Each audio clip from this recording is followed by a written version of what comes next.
라이트 앤 딜라이트 말씀 묵상의 시간입니다. 사랑하는 주님, 오늘도 새날을 열어주시니 감사합니다. 사랑과 진리의 아버지 하나님, 날마다 말씀을 통해 우리 삶의 길을 비추어 주시니 감사합니다. 세상을 소란하게 하는 수많은 소음 속에서 우리는 오직 하늘의 지혜에 귀 기울이게 하옵소서. 성령께서 우리 마음을 새롭게 하셔서 말씀이 머리에만 머물지 않고 손과 발로 이어지는 삶의 능력이 되게 하옵소서. 우리를 온전케 하시는 주님을 의지합니다. 예수님 이름으로 기도드립니다. 아멘.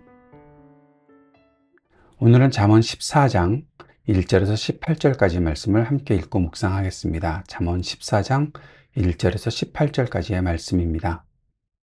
지혜로운 여자는 집을 세우지만 어리석은 여자는 제 손으로 집을 무너뜨린다.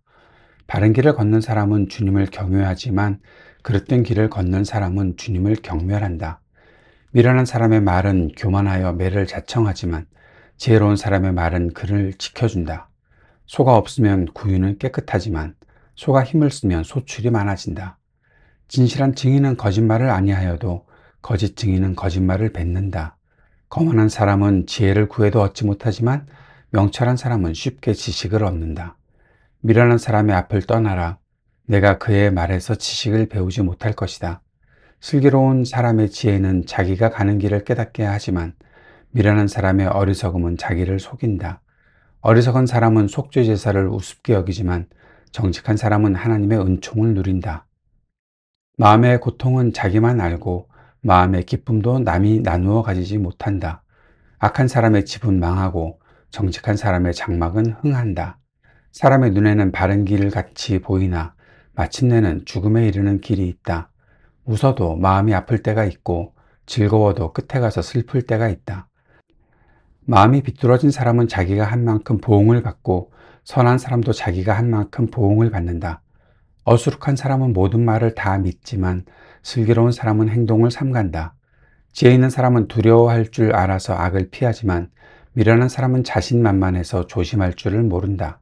성을 잘 내는 사람은 어리석은 일을 피하고 음모를 꾸미는 사람은 미움을 받는다. 어수룩한 사람은 어수룩함을 유산으로 삼지만 슬기로운 사람은 지식을 면류관으로 삼는다. 오늘 읽은 본문을 크게 세 가지 축으로 정리하고 묵상해 보고자 합니다. 첫 번째는 건축의 비유입니다. 지혜는 세우는 힘이 된다. 그리고 미련함은 허무는 힘이다. 라는 내용으로 한 가지 축을 정하고요. 두 번째는 정직과 경외. 지혜의 근본은 하나님을 경외하는 태도와 그에 따른 정직한 언어 생활에 있음이 강조되고 있다는 거죠. 그리고 세 번째는 마음의 길과 결과입니다. 겉모습이 아닌 마음의 상태를 보아야 한다. 그리고 사람이 보기에 바른 길이 아닌 하나님이 보시기에 생명의 길인 것을 선택할 것을 촉구하는 본문으로 오늘 본문을 정리해 볼 수 있습니다. 이 본문을 먼저 개인적으로 적용해 보죠. 자기 성찰과 정직한 분별입니다. 본문 12절에서 사람의 눈에는 바른 길 같이 보이나 마침내는 죽음에 이르는 길이 있다고 경고하고 있습니다. 현대 사회는 자기 확신, 나의 느낌 이런 것들을 절대화하죠. 내가 맞다고 생각하면 맞는 것이다 라는 포스트 모더니즘적 가치관이 지배적인 것이 바로 현대 사회입니다. 그러나 지혜는 내 판단의 오류 가능성을 인정하는 것입니다. 하나님의 말씀이라는 기준 앞에 나를 비추는 것이 바로 지혜이죠.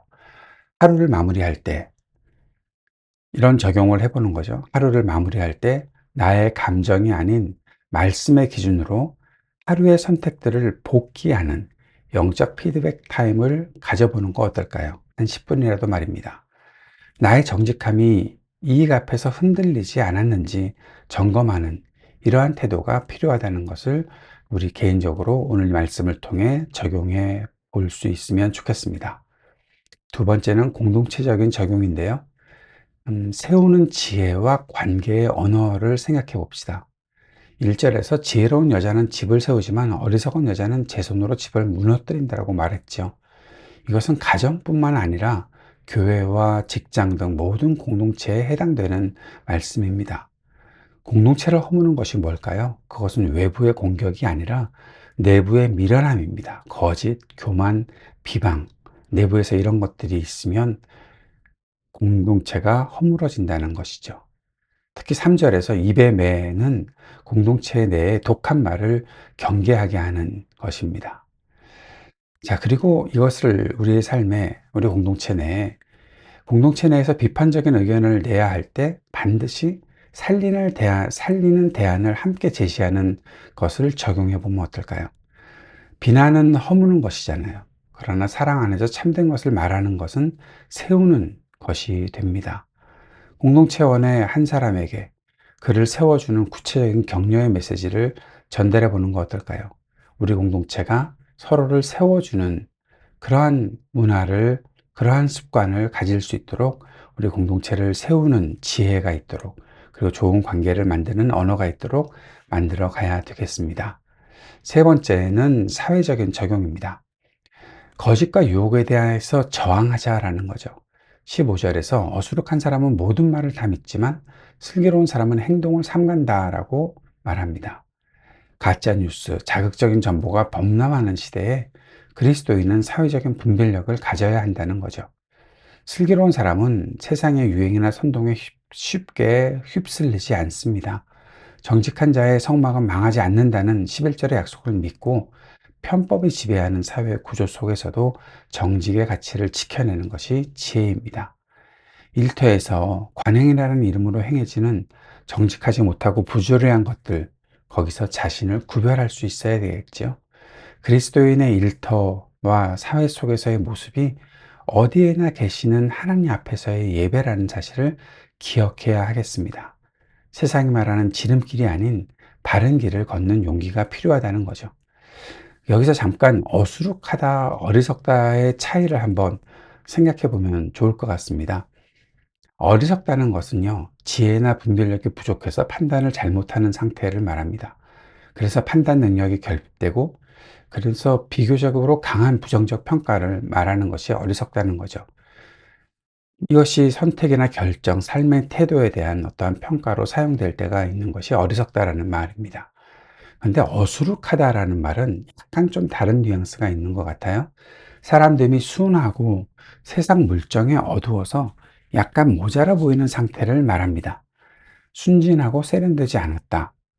또는 부정적인 뉘앙스가 있지만 그래도 순박하다는 약간의 긍정이 포함되는 것이 아닐까? 주로 성격이나 인상, 태도를 표현한다는 거죠. 그런데 잠언에서 어리석다와 어수룩하다가 이렇게 교대로 사용되고 있는 것 보셨습니까? 그럼 잠언이 말하는 어수룩한 것에 우리가 좀 더 생각을 해봐야 되겠는데, 저는 이렇게 생각해 봅니다. 잠언이 말하는 어수룩한 것에 대한 평가는 지혜와 분별력, 명철이 필요한 시대에 세상 물정을 전혀 모르고 단순하게 성숙하지 못한 사람을 가리킨다는 거죠.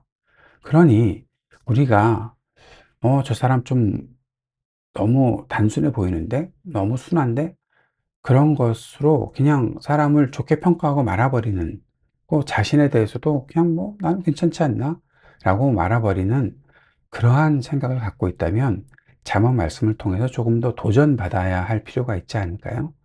지혜가 필요한 시대입니다.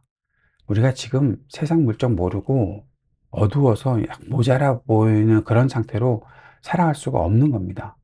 예수를 믿는 사람이 뭐 바보처럼 산다, 뭐 예수밖에 모르는 그런 바보, 그런 말로 우리가 적용해 볼 수 있겠지만, 예수님이 세상을 전혀 모르는 책, 그냥 너희들은 바보가 돼도 돼, 어수룩하게 살아, 그렇게 말씀하신 것 같지는 않아요.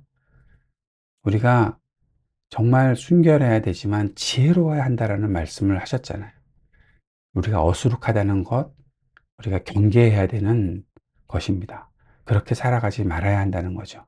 성숙해야 되고 지혜로워야 합니다. 명철이 필요한 시대이고 분별력이 필요한 시대라는 사실을 꼭 기억할 수 있으면 좋겠습니다. 자, 오늘 말씀을 정리해 보면 지혜는 단순히 머리가 좋은 것이 아닙니다. 또 지혜는 혼자서 성공하는 삶이 아닙니다. 지혜는 하나님을 의식하며 사는 삶의 태도를 말하고 있는 거죠. 본문 14절에서 마음이 굽은 자는 자기 행위로 보응이 가득하겠고 선한 사람도 자기의 행위로 그러할 것이다 라고 말하고 있습니다. 자, 우리가 걷는 이 길의 끝에도 반드시 열매가 있습니다. 사망의 길인가? 생명의 길인가? 오늘 내가 내뱉는 말 한마디, 내가 내리는 결정 하나가 나의 집을 세우기도 하고 허물기도 한다는 사실을 기억합시다. 세상의 화려한 유혹보다 하나님의 세미한 음성에 귀를 기울이며 보이지 않는 곳에서도 하나님을 경외함으로 지혜로운 삶의 건축가가 될 수 있기를 간절히 기도합니다. 주님께서 가르쳐 주신 기도 함께 드리겠습니다. 하늘에 계신 우리 아버지, 아버지의 이름을 거룩하게 하시며 아버지의 나라가 오게 하시며 아버지의 뜻이 하늘에서와 같이 땅에서도 이루어지게 하소서. 오늘 우리에게 일용할 양식을 주시고 우리가 우리에게 잘못한 사람을 용서하여 준 것 같이 우리 죄를 용서하여 주시고 우리를 시험에 빠지지 않게 하시고 악에서 구하소서. 나라와 권능과 영광이 영원히 아버지의 것입니다. 아멘.